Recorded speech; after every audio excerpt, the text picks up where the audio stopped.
Video. প্রথমে হয় কি, একটা মানুষ রাস্তা দিয়ে যাচ্ছিল, তারপরে তার পায়ের তলায় কোনো একটা জিনিস চলে আসে।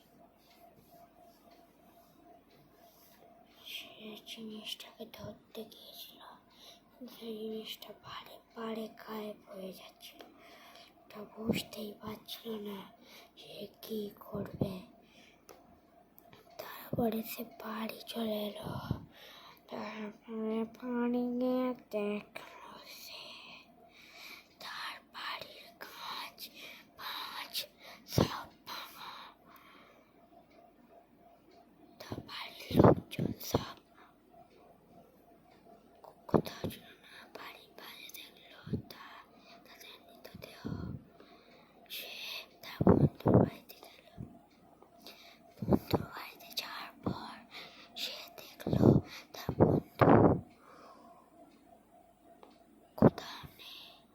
সে একটা জায়গায় লুকিয়ে পড়লো, কিন্তু লুকিয়ে পড়ার পর তার বন্ধু বলল যে এখানে থাকা উচিত নয়, এখানে অলৌকিক ঘটনা ঘটতে পারে, তাই তুমি তাড়াতাড়ি চলে যাও।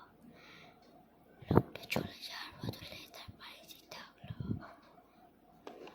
আর রাত হওয়ার পর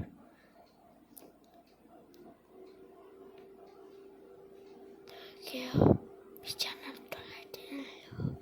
আর আমি আজকে রাত 12টার সময় ভিডিওটা রেকর্ড করছি।